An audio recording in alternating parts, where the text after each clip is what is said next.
Donc, je vous présente Yann de Bulder, qui a fait partie d'une équipe qui a organisé en mars 78 un festival qui était un concours, le First Belgium Punk Contest. Donc, dans l'histoire du punk, d'une manière assez classique, on pense beaucoup à 1977, on pense à Londres. Les plus pointus, évidemment, citeront d'autres lieux et même d'autres dates. Mais en 78, apparemment, il y a quand même eu un petit bouillonnement ici en Belgique.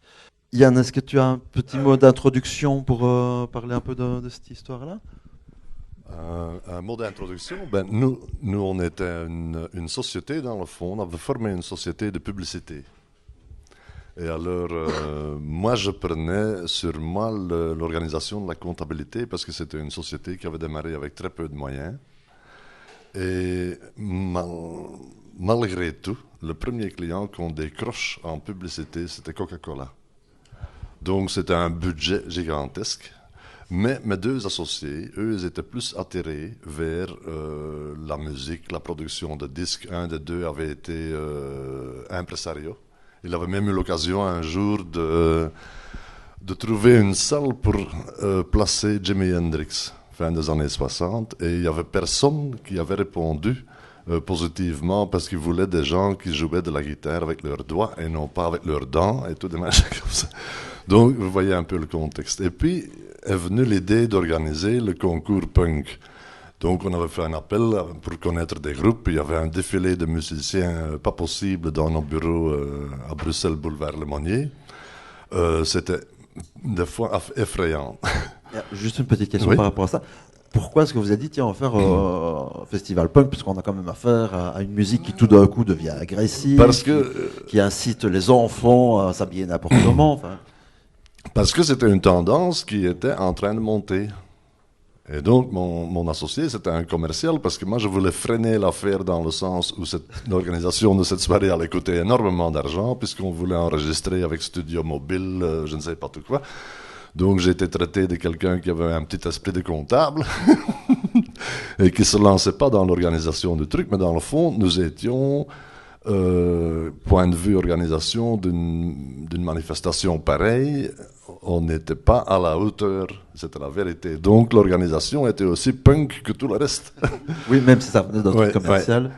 Hein, on avait loué la salle, on avait fait les groupes, on avait trouvé le jury, on avait trouvé quelques sponsors, on avait le camion de studio qui venait sur place pour tout enregistrer. Le premier jour, je me souviens, il y avait le public qui arrivait, il y avait deux types qui avaient des croix gammées qui pendouillaient à leur casquette. Donc la maman de l'exploitant de la salle, elle avait fait un passage dans un camp de concentration pendant la guerre. Elle est tombée en syncope dans le couloir en bas. On a dû la monter à l'étage, elle pesait 100 kilos, c'était pas faisable. Et puis le médecin a dû venir, donc on prenait du retard partout, mais l'organisation n'était pas top, quoi. Moi, j'étais les 2 jours même responsable de, la régie sur scène. Donc, il y avait un groupe qui devait se monter en avant-plan. Pendant qu'eux, ils jouaient, le groupe devait monter son matériel derrière, la batterie, machin. Donc, c'était un va-et-vient de batterie, de guitare, de trucs non-stop. Entre-temps, le public devenait sauvage. Il y en avait un qui avait piqué l'ampli de retour sur la scène, donc il ne voulait pas la remettre. Je devais sauter en bas de la scène pour aller récupérer en tapant sur le type, parce qu'il ne voulait pas la lâcher. Non, c'était une catastrophe, une véritable catastrophe. Toi, à l'époque, t'étais pas un punk, t'avais pas la crête. Non, moi j'avais les cheveux longs et une barbe. Moi je sortais de la période pas mal, hippie. Oui, c'était pas mal. Mais dans le fond, nous, on n'était pas dans la scène punk. Hein. On était simplement, dans le fond, on était des commerciaux. Donc, qui essayaient de se lancer là-dedans et de quelque part de faire de l'argent avec un mouvement qui était en pleine naissance. Oui. Donc, et les punks qui arrivaient, et ça je me souviens, il y en avait certains qui discutaient déjà les clauses des contrats à venir. Ah, oui. Donc, ils n'étaient pas aussi punk non plus. C'était pas anarchiste à ce point-là. Tu peux un peu d'argent, quelques pétards. On a vite vendu son âme au diable. Mais Mais ça révèle aussi quand même qu'il y avait un phénomène qui fait que vous vous y étiez intéressé, donc il y a quand même quelque chose qui se passe qui fait que ça déborde. Ici, on parle d'underground, donc c'est-à-dire d'un truc qui est en dessous. Hein, juste une petite parenthèse, quand j'ai invité la zone, donc il y a la salle ici à Liège, qui est une salle devenue un peu culte, on va dire ça comme ça, ici à Liège, ils m'ont répondu, oui, avec plaisir, on va venir, mais nous, underground, on préférait que tout le monde vienne, on n'a pas envie de rester underground. Donc il y a parfois le choix, il y a parfois l'événement. Donc là, on a affaire à un mouvement qui est là, où on se questionne, mais où on voit quand même que des disques sortent, que ça s'achète et qu'il y a une jeunesse que ça intéresse. Alors, c'était un concours? C'était un concours, oui. Et quoi, c'était celui qui se foutait à poil ou... Non. C'est pour Non, présenter, on avait un jury qui était... Il y avait Gilles Verland qui faisait partie du jury et Marc Didden qui était des journalistes en humour et télémoustique. Pourquoi vous êtes dit, on va faire un concours? C'était un...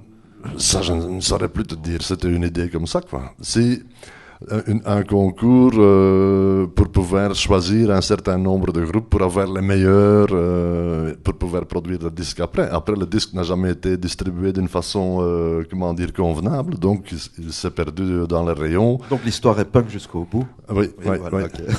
Moi, j'ai quitté la société 2 ou 3 mois plus tard, quoi. C'était plus faisable. On a fait des conneries.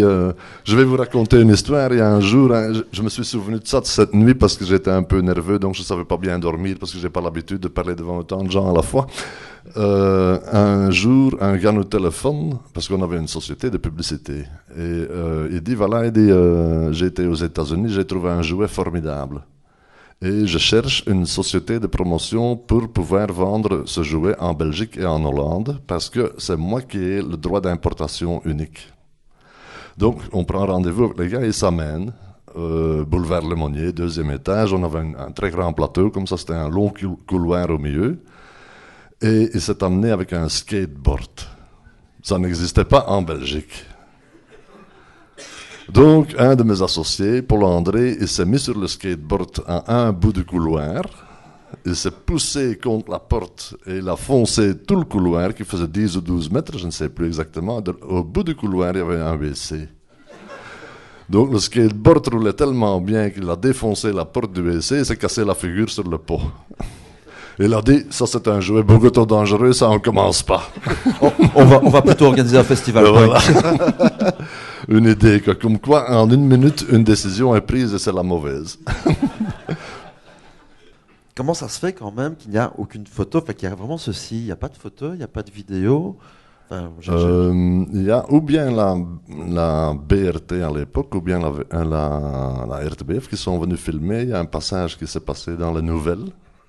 Où on voit donc la situation catastrophique sur la scène. Mais de reste, on n'a rien gardé, quoi. De cette société s'est cassé la figure dans de plus grandes difficultés. Et donc chacun a fait son... Oui, alors c'était où? Le concert, ça s'est passé où? Au Vieux Saint-Job à Uccle. À Uccle, quoi, voilà. Bon, je ne sais pas, parce qu'on va quand même l'écouter. Hein. La Fédération Wallonie-Bruxelles me paye pour qu'on écoute ce genre de choses. on va quand même en profiter. Chaos in Belgium! Chaos in Brussels! Chaos